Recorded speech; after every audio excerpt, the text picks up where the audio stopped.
All right, our notes for today are about President Lyndon B. Johnson and his Great Society program. So the first thing to talk about is, who is Lyndon Johnson? Well, he was Kennedy's vice president. Kennedy wins election in 1960 with a long-serving Southern Democrat named Lyndon Johnson on the ticket, and that helped Kennedy, who was a Northerner, get a lot of support in the South. Johnson really wasn't very well known, but he became the president when Kennedy was assassinated. Prior to being vice president, he was the most powerful member of the United States Senate. As I said, very long-serving member of the Congress, and really knew the ins and outs of the Congress very well. And that helped him when he became president, because unlike Kennedy, he was able to use his knowledge of Congress to get bills passed. So Johnson takes over, he wins election in 1964 by a landslide, and he uses that momentum to get his Great Society programs through Congress. So what was the Great Society all about? Well, our book talks about sort of 7 large goals of the Great Society program.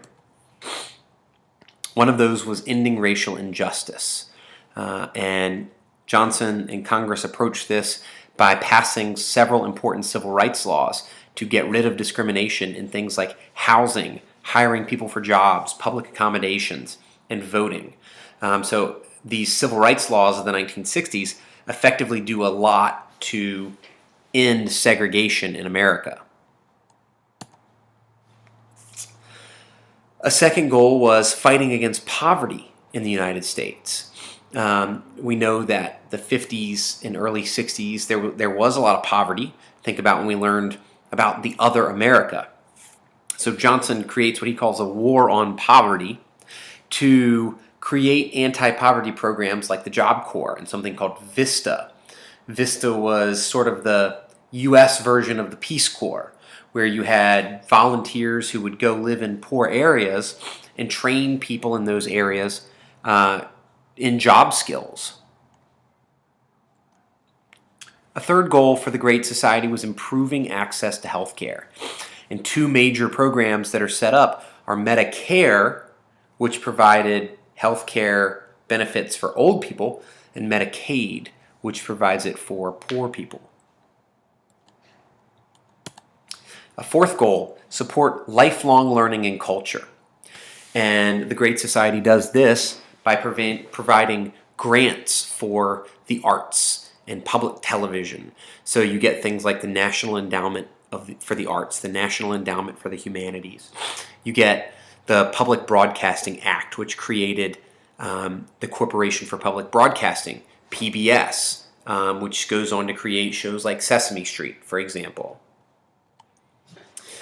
Another goal was improving the immigration process.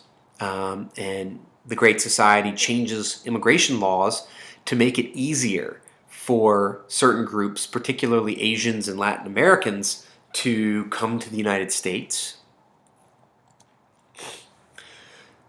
The sixth goal, preserving the environment, protecting the environment. There's quite a few environmental laws that get passed. One of the best known would be the Clean Air Act that put restrictions on how much pollution businesses and factories could put out, for example. Protecting consumers is the last goal that the textbook talks about. And that was there to protect buyers from cheap, sort of shoddy goods and products. So under this goal, the Great Society passes things like a seatbelt law that says all cars made in America have to have a seatbelt.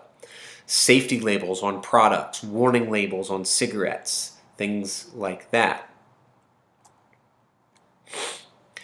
So what was so sort of new and controversial about the Great Society? Well, it was the biggest increase in government programs since Franklin Roosevelt's New Deal. And so a lot of critics argued that this was overstepping, right? That the government shouldn't be doing this much, and that in some ways he was trying to sort of outdo the New Deal.